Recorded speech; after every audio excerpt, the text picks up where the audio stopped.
Kita bertemu lagi dengan Eskul Pecinta Alam, di mana di samping kanan saya Goji kelas 11 II, dan samping kiri Septia dari kelas 12 II.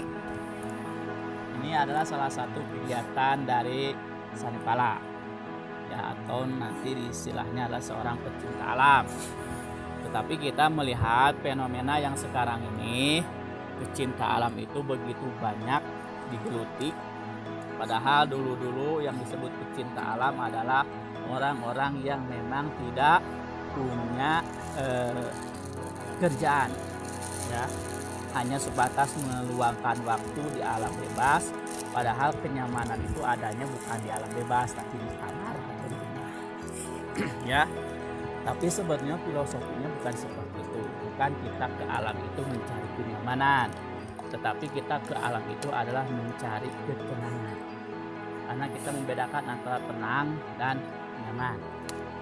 Kalau tenang itu berarti kita tidak ada gangguan dari apapun, tidur nyenyak, makan kenyang, dan semua terpenuhi.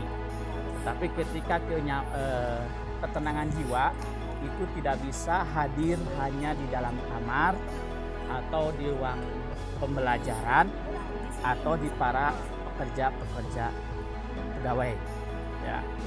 Maka banyak sekarang dari masyarakat mereka melakukan kegiatan pecinta alam, baik itu kelompok ataupun individual, karena mereka sudah merasa jenuh melihat pekerjaan yang mereka lakukan, terus hiruk pikuk dunia perkotaan. Maka solusi yang terbaik ketika menenangkan, merefresh diri adalah dengan bersentuhan dengan alam.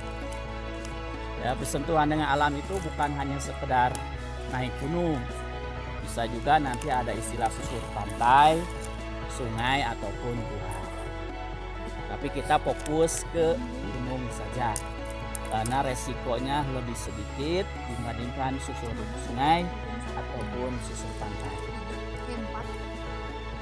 Melihat seperti ini, maka kami sekolah Madrasah Nurul Iman mengadakan Eskul Sanipala ini salah satunya untuk merefresh pola pikir anak-anak didik atau siswa MA Nurul Iman ini, supaya mereka bisa belajar ke depannya dengan lebih tenang.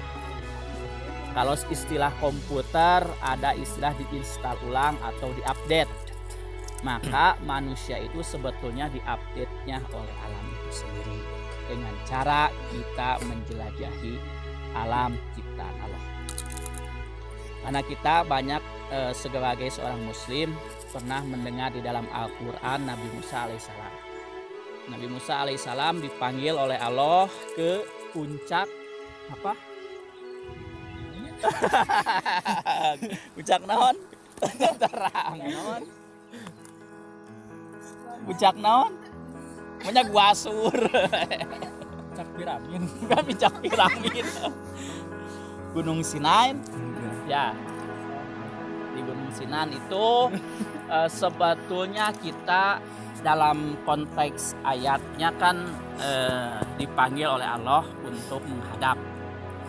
Maka ketika sudah mencapai puncak, Nabi Musa alaihissalam, meskipun di dalam teksnya dia ingin melihat Allah dalam percakapannya, tetapi Allah tidak memperlihatkan wujudnya, tetapi Allah memperlihatkan keindahannya. Makanya ketika ada di atas puncak, pasti semua orang yang pernah mengalami naik ke gunung atau sudah berada di atas puncak pasti akan merasakan keindahan alam ini. Bahwa alam ini begitu luas, bahwa alam ini tidak hanya ada di ruang lingkup kelas, dunia kerja ataupun dunia bisnis, tetapi alam ini begitu luas. Sebagaimana Nabi Musa pun ketika melihat keindahan ini menjadi insan, tak sadarkan diri. Maka kita sebagai seorang muslim, seorang sanipala yang dididik dari sekolah berbasis agama, kita sebetulnya meneladani Nabi Musa alaihissalam supaya kita lebih dekat kepada Allah.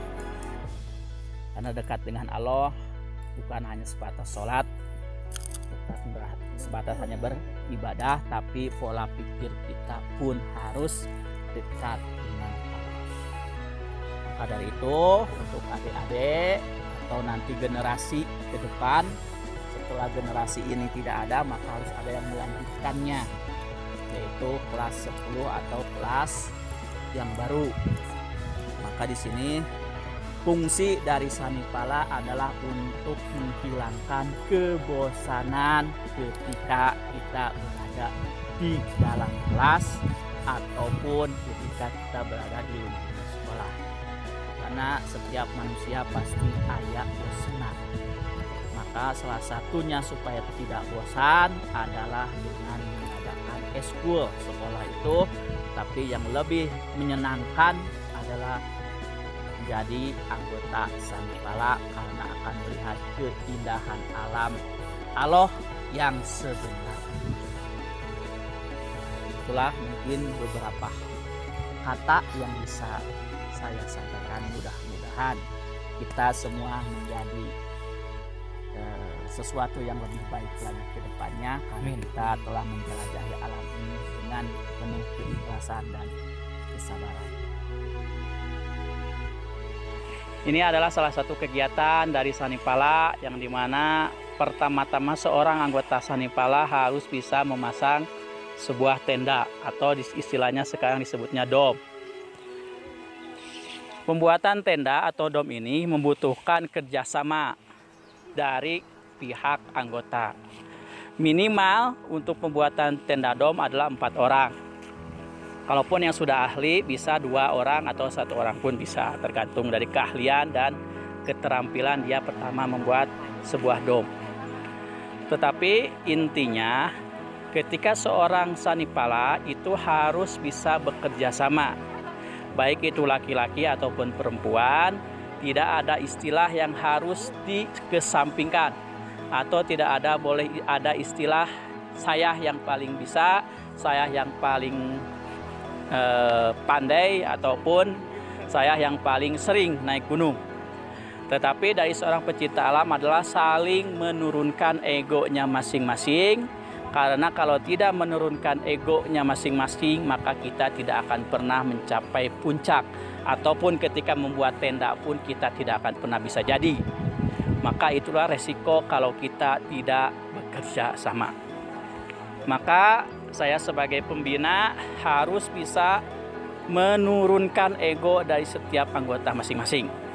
Kenapa? Karena setiap anggota pasti mempunyai sifat dan karakter yang berbeda-beda. Ya, maka dari itu sebagai pembina atau salah satunya eskul Sanipala ini adalah untuk meningkatkan atau menurunkan ego dari setiap peserta, bisa bekerja sama, bisa saling membantu satu sama lain supaya kita mencapai sebuah tujuannya.